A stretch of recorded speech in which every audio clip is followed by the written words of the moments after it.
वैदिक पंचांग के अनुसार 28 अक्टूबर को रमा एकादशी है। यह पर्व हर वर्ष कार्तिक माह के कृष्ण पक्ष की एकादशी तिथि को मनाया जाता है। एकादशी के दिन चुपचाप गाय को खिला दें, यह एक छोटी सी चीज। उससे पहले दोस्तों जान लेते हैं रमा एकादशी के बारे में। सूर्य जब एक राशि से दूसरी राशि में प्रवेश करते हैं तो ज्योतिष में इस घटना को राशि परिवर्तन या किस्मत चमकाने वाली घटना कहते हैं। हर महीने एकादशी का पर्व आता है, लेकिन अक्टूबर महीने में आने वाली रमा एकादशी सबसे ज्यादा महत्वपूर्ण होती है। इस दिन सूर्य धनु राशि के निकट कर कुंभ राशि में प्रवेश करता है। आइए जानते हैं साल 2024 में रमा एकादशी कब है। स्नान दान मुहूर्त महत्व। साल 2024 में रमा का एकादशी 28 अक्टूबर 2024 को मनाई जाएगी। इस दिन पवित्र नदी में स्नान के बाद सूर्य पूजा करने वालों को आरोग्य, धन, सुख, समृद्धि और अक्षय पुण्य आन प्राप्ति होती है। कहते हैं इस दिन गुण, अन्न, वस्त्र, काला तिल आदि का दान करने वालों को मोक्ष प्राप्ति होती है। विजय एकादशी से धरती पर अच्छे दिनों शुरुआत मानी जाती है। सूर्य के उत्तरायण से देवताओं के दिन का आरंभ होता है। धार्मिक मान्यताओं के अनुसार एकादशी के दिन स्वर्ग का दरवाजा खुल जाता है, इसलिए इस दिन किया गया दान पुण्य अन्य दिनों में किए गए दान पुण्य से अधिक फलदायी होता है। वास्तव में 28 अक्टूबर एकादशी के दिन अगर आप यह उपाय कर लेते हो तो आप पर मां लक्ष्मी कृपा होगी और आप धनवान बन जाओ। आप धनवान ना बने तो मुझे बताना दोस्तों, बस जो उपाय आपको बताया जाए वह उपाय कर लेना। चलिए जानते हैं। एकादशी के दिन चुपचाप गाय को खिला दें। यह एक छोटी सी चीज, रोड़पति भी होंगे, करोड़पति मिलेंगे। सभी संकट और कष्टों से मुक्ति, मृत्युदंड, कार्तिक दोष तुरंत होगा खत्म। पूरे साल आपके भरे रहेंगे। अन्न धन के भंडार, यूं कहे कि आप 7 पुश्ते तक करेंगे। रुपयों पैसों पर राज दोस्तों, 7 पीढ़ियों तक बैंक बैलेंस बढ़ता चला जाएगा। सभी भी दुख, दर्द, संकट, कष्ट है वह दूर हो जाएंगे और सभी सुख आपके कदमों में आ जाएंगे। सभी सुख आपके कदम चूमेगी। यदि आप यह एक छोटी और खास चीज चुपचाप गाय को खिला देते हैं तो तत्काल गरीबी आपके जीवन से खत्म हो जाएगी। यूं कहे व्यक्ति रंग से राजा बन जाता है और 36 कोटि देवी देवताओं को धारण करने वाली गौ माता भी कृपा व्यक्ति पर आजीवन बरसती है। व्यक्ति के घर में कभी भी अन्न, धन, वस्त्र कम नहीं होती है। धन के भंडार व्यक्ति के घर में भरे रहते हैं। व्यक्ति के जीवन से तत्काल गरीबी खत्म हो जाती है।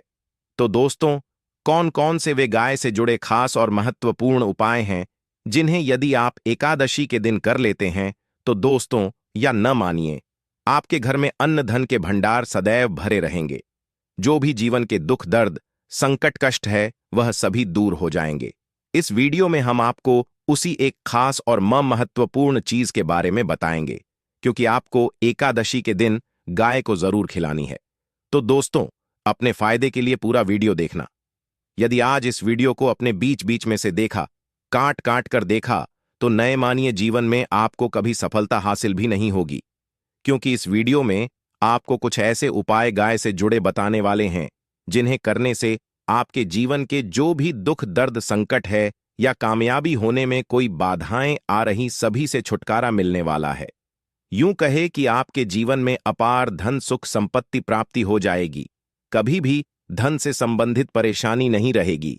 आर्थिक स्थिति आप प्रबल हो जाएगी। धन प्राप्ति के योग्य बन जाएंगे और जीवन में सदैव अनंत धन के भंडार आपके घर में रहेंगे। अनंत धन, वस्त्र, कभी कमी नहीं होगी आपके घर में। तो दोस्तों, आज का वीडियो पूरा देख कर जाना। यदि आप चाहते हैं आप और आपके परिवार पर सदैव गौ माता कृपा से, आपके पितरों कृपा से, देवी देवताओं कृपा से, तो दोस्तों वीडियो को पूरा देखकर जाना। बहुत ही फायदेमंद वीडियो है। पूरे 300 सालों के बाद ऐसे दुर्लभ संयोग है, तो पूरा वीडियो देखकर जाना। यदि आप लाभ हासिल करना चाहते हैं और 7 पीढ़ियों तक कभी कोई किसी तरह अटैक, कमी ना हो या फल चाहते हैं, तो वीडियो को पूरा देखकर जाना। बहुत ही लाभप्रद वीडियो है आपके लिए दोस्तों, वीडियो को आगे शुरू करें उससे पहले आपसे रिक्वेस्ट करते हैं कि इस वीडियो को लाइक कर चैनल को सब्सक्राइब कर देना और कमेंट बॉक्स में सच्चे दिल से जय गौ माता जरूर लिख देना, जिससे माता कृपा आपके और आपके परिवार के ऊपर सदैव बरसती रहे और ज्यादा से ज्यादा वीडियो को शेयर जरूर करना ताकि और लोग भी इस वीडियो के माध्यम से लाभ हासिल कर सके। इन उपायों को करने से अपने जीवन में सदैव धन सुख संपत्ति प्राप्ति कर सके। तो शेयर करना ना भूले इस वीडियो को, जिससे और लोगों का भी भला हो। आपको बता दें, इस दिन तीर्थ स्नान करना बहुत ही फलदायी समझा गया है। यदि कहीं तीर्थ स्थान पर पवित्र नदी में स्नान करना संभव ना हो तो आप क्या करें, घर पर ही नहाने वाले पानी में गंगाजल कुछ बूंदे डालकर स्नान कर लें। और साथ ही साथ यदि आप स्नान आदि से निवृत्त हो जाएं, सर्वप्रथम तो अपने घर के पूजा स्थान को साफ कर वहां पूजा पाठ करें। आप और पितरों के निमित्त तर्पण पिंडदान तो आपसे बने, अन्न धन वस्त्र दान जरूर करें। और इस एकादशी के दिन दान करने से सभी मनोकामनाएं पूर्ण हो जाती हैं। एकादशी के दिन विशेषकर पूर्वजों पूजन के लिए बहुत ही शुभ फलदायी समझा गया है। मकर संक्रांति के दिन पिंडदान करने से पूर्वजों आत्मा को शांति मिलती है और उनको मोक्ष मिलता है। और आपको बता दें, इस बार जो इस दिन कार्तिक पूजा के साथ साथ हनुमान जी मंगल देवता और भगवान शिव ना भी पूजा जरूर करनी चाहिए। आपको बता दें कि इस दिन यदि आप हनुमान जी और मंगल देवता भगवान शिव पूजा करते हैं तो मंगल का गृह जनित दोष भी दूर हो जाता है। व्यक्ति के जीवन में धन सुख संपत्ति प्राप्ति हो जाती है, समस्त मनोकामना व्यक्ति पूर्ण हो जाती है। और दोस्तों, साथ ही साथ अब बात करें आपको उस दिन, मतलब यह जो एकादशी के दिन है, इस दिन आपको एक उपाय तो जरूर करना है। गाय का उपाय बताने से पहले एक उपाय आपको बता दें, इस उपाय को जरूर दूर करें। क्या करें कि शाम के समय पीपल के पेड़ के नीचे आपको सरसों का चौमुखी दीपक, आटे का दीपक बनाना है।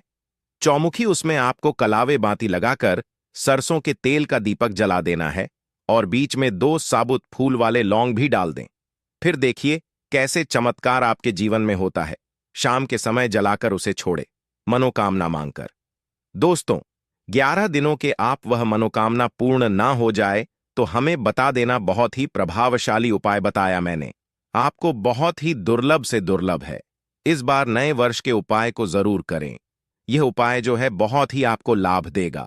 और अब बात करें गाय से जुड़े कौन कौन से उपाय आपको इस दिन, मतलब गाय से जुड़े उपाय जिन्हें करने से व्यक्ति को 7 पीढ़ियों तक बैंक बैलेंस कमी नहीं होती, दुख दर्द संकट कष्ट दूर हो जाते हैं और सभी सुख व्यक्ति के कदमों में आ जाते हैं, कदम चूमती है सभी सुख और घर में धन के भंडार सदैव भरे रहते हैं, कोई कमी नहीं होती। किसी तरह कौन कौन से उपाय ध्यान से सुनना, जिस तरह बताएं उसी तरह इन उपायों को आपको करना है। तो चलिए शुरू करते हैं। कौन कौन से गाय से जुड़े उपाय हैं? प्रभावशाली चमत्कारिक उपाय है जो कि आप किस्मत को चमका देंगे। एकादशी से आपको लाभ शुरू करते हैं। दोस्तों, सनातन परंपरा में गाय गंगा और गायत्री का बहुत ज्यादा धार्मिक महत्व है। मान्यता है कि गौ माता के शरीर पर 3 कोटि देवी देवताओं का वास होता है। गौ माता पूजा करने वाले जातक पर इन सभी देवी देवताओं कृपा बरसती है। गौ सेवा से न सिर्फ इस जन्म के बल्कि पूर्व के भी दोष दूर हो जाते हैं। गाय से हासिल पंचगव्य का उपयोग जरूर शामिल करें, क्योंकि पंचगव्य के बिना कोई भी पूजा पाठ और हवन सफल नहीं होता।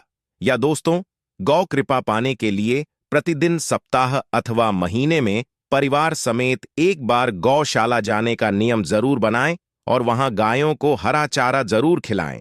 इससे आपको शुभ फलों प्राप्ति होगी और साथ ही साथ गौ सेवा और गौ पूजा से 9 ग्रह शांत हो जाते हैं और इनसे जुड़े दोषों का निदान हो जाता है। गर्मियों में गौ माता को पानी पिलाएं और सर्दी में गौ माता को गुड़ जरूर खिलाएं। ध्यान रखें कि गर्मियों में गाय को गुजिया। अनेक देवी देवता को अपने ने शरीर पर धारण करने वाली गौ माता से जुड़े कई शुभ और अशुभ संकेत भी होते हैं। मसलन, गाय का दूध दहते समय यदि गाय ठोकर मार दें और सारा दूध बिखर जाए तो अब शगुन होता है। यदि कोई यात्रा पर निकल रहा हो और गाय अपने बछड़े को दूध पिलाती सामने आ जाए तो निश्चित रूप से जिस यात्रा के लिए आप निकले हैं वह यात्रा आप जरूर ही सफल होगी और वह जिसके लिए आप निकले हैं वह जरूर ही पूर्ण होगा। यात्रा पर जाते समय बाईं ओर गाय आवाज आना और रात्रि में गाय हंकार करना भी शुभ होता है। दोस्तों, साथ ही साथ गाय के साथ आप भूलकर भी दुराचार ना करें, अन्यथा मिलता है घोर पाप और जीवन भर परेशानियां बनी रहती हैं। जी हां दोस्तों, गाय को राष्ट्रीय पशु बनाए जाने और इन्हें मौलिक अधिकार दिए जाने बात हो रही है तो सवाल उठता है, गाय संस्कृति का अहम हिस्सा है, तब भी गाय के साथ लोग खराब व्यवहार कैसे कर लेते। गाय दर दर भटकती रहती है, भरपेट इन्हें चारा तक लोग नहीं देते। गाय जब तक दूध देती रहती है तो उन सेवा होती है, और जैसे ही दूध देना बंद कर देती है तो लोग इन्हें उन किस्मत पर छोड़ देते हैं, सड़कों पर और गलियों में भटकने के लिए।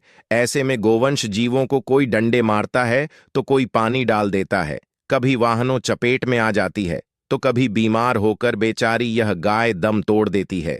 ऐसे में जरूरत है इन बातों को जानने, गाय को लेकर शास्त्रों में क्या कहा गया है, गाय के साथ आपको कैसा व्यवहार करना चाहिए। दोस्तों, गाय को कभी भी मारना पीटना नहीं चाहिए। शास्त्रों में गाय को माता का दर्जा दिया गया है। गाय को मारने वाला माता को मारने पीटने वाले के समान पाप का भागीदार समझा जाता है। नरक लोक में वर्षों तक कष्ट भोगना पड़ता है, अगले जन्म पशु योनि में मिलता है। कथा है कि गौतम मुनि ने गलती से गाय को डंडा मार दिया था, जिससे गाय मृत्यु हो गई थी, और इस पाप से मुक्ति के लिए इन्हें वर्षों तक तपस्या करनी पड़ी। भगवान श्री कृष्ण जी ने बैल स्वरूप में आए वृद्धाश्रम का वध कर दिया था, जिससे मुक्ति के लिए भगवान श्री कृष्ण को संपूर्ण तीर्थों को एक कुंड में बुलाना पड़ा, और इस कुंड में स्नान से वह पाप मुक्त हो गए थे। दोस्तों, साथ ही साथ पानी पी रही गाय को भगाते हैं, वे घोर पाप के भागी बनकर नरक भोगते हैं। ऐसा पुराणों में बताया गया है, जबकि जो लोग गाय के लिए प्याऊ और चार बनवाते वह महाभाग्यवान होते हैं। ऐसे लोग घोर पाप से मुक्त होकर स्वर्ग पा जाते हैं और बड़े ही धनवान कुल में जन्म लेकर सुख भोगते हैं। और साथ ही साथ आराम कर रही गाय को कष्ट देकर कभी भी उठाना नहीं चाहिए। कहते हैं कि जिस स्थान पर गाय बैठी है वहां से नकारात्मक ऊर्जा खत्म हो जाती है। गाय के बैठने जगह को जो लोग नियमित साफ रखते हैं, वह जन्म में किए गए जाने अनजाने में पापों से मुक्ति हो जाती है और गोलो लोक में थान पाते हैं। गाय को डंडा मारकर उठाना, पानी डालकर उठाने से मनुष्य पाप का भागी बनता है और अगले जन्म में उसे दर दर भटकना पड़ता है। और साथ ही साथ शास्त्रों में बताया गया है कि गाय का दूध उसके बछड़े के लिए होता है।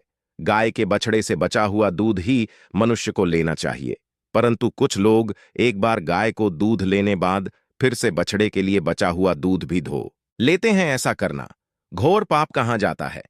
ऐसे दूध को धोने वाला और ग्रहण करने वाला दोनों ही पाप के भागी बन जाते हैं। दोस्तों, साथ ही साथ शास्त्रों में कहा गया है कि गोवंश मतलब गाय और बैल के पीठ पर नहीं बैठना चाहिए। इन पीठ पर बैठने से महापाप लगता है। ऐसे लोगों को नरक और यातना भोगनी पड़ती है।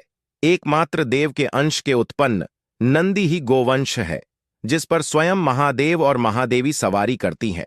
क्योंकि नंदी ने स्वयं अपनी इच्छा से महादेवी सवारी बनना स्वीकार किया था। और साथ ही साथ शास्त्रों में गाय के दान को बहुत ही महत्व दिया गया है, परंतु ऐसी गाय का दान कभी नहीं करना चाहिए जो बूढ़ी और बीमार हो। कठोपनिषद में नचिकेता कथा भी इस संदर्भ में है कि जिस नचिकेता ने पिता द्वारा बूढ़ी गाय को दान करने पर आपत्ति जताई थी, दूध देने वाली और बछड़े सहित जो लोग का दान करते हैं वह महान पुण्य को हासिल करके स्वर्ग में स्थान पाते हैं।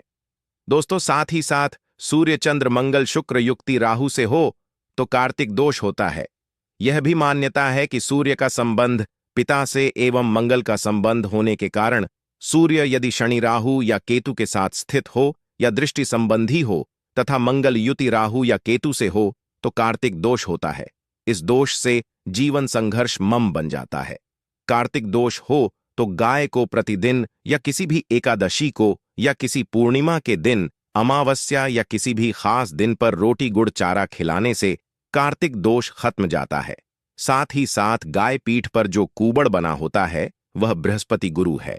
अतः जन्म पत्री में यदि बृहस्पति अपनी नीच राशि मकर में हो या अशुभ शिवलिंग में जा रहे हों और सामने से गौ माता आती हुई दिखाई दे तो गौ माता को अपनी दाहिनी ओर से जाने देना चाहिए।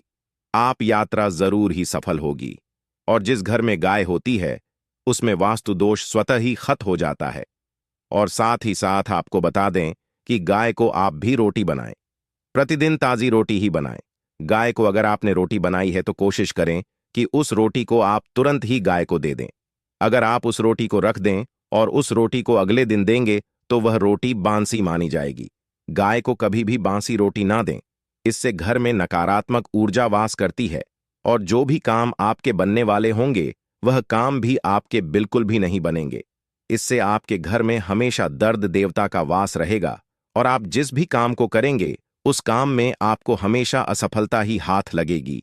इसीलिए कोशिश करें, गाय को रोजाना ताज़ी रोटी बनाकर खिलाएं और रोटी को बिल्कुल ना रखें। बांसी रोटी गाय को ना दें और साथ ही साथ सड़ी गली चीजें गाय को नहीं खिलानी चाहिए। घर में कोई फल है, कोई सब्जी है, सड़ जाए तो लोग क्या करते हैं, गाय को देते हैं। ऐसा नहीं करना चाहिए। ऐसा करने से यदि आप गाय को खिलाते हैं तो आप पाप के भागी बन जाते हैं। आप बिल्कुल सड़ी गली चीजें गाय को ना खिलाएं और साथ ही साथ एकादशी पर आटे 11 लोहियां बनाकर उनके ऊपर हल्दी लगाएं। इसके बाद गाय को खिलाएं। हर एक लोही को खिलाते समय गाय के सिंघवाल आपके जीवन में खुशियां ही खुशियां होंगी। और एक बार एकादशी पर आप 7 बार गाय परिक्रमा भी कर लें तो आपके समस्त काम होंगे। और एकादशी पर साथ ही साथ आप गाय को जब भी रोटी दे, रोटी पर या तो आप थोड़ी हल्दी लगा लें या थोड़ा गुड़ रख लें। अगर गुड़ ना हो तो आप थोड़ा घी रख सकते हैं। दोस्तों, गाय को कभी भी सूखी रोटी ना खिलाएं। सूखी का मतलब गाय को रोटी खिलाएं, उस पर कुछ ना कुछ रखकर खिलाएं। हल्दी रख ले, गुड़ रख ले, मिश्री, घी या जो भी रख ले, मतलब खाली नहीं खिलानी है। इतना करने मात्र से आपके जीवन के सभी दुख दर्द समाप्त हो जाए। दोस्तों, यह थे गाय से जुड़े कुछ महत्वपूर्ण उपाय, कुछ बात जिन्हें आपको ध्यान में जरूर रखना है। दोस्तों, चैनल को सब्सक्राइब करना बिल्कुल भी नहीं भूलना। कृपया आप चैनल को सब्सक्राइब जरूर करें। आप सभी का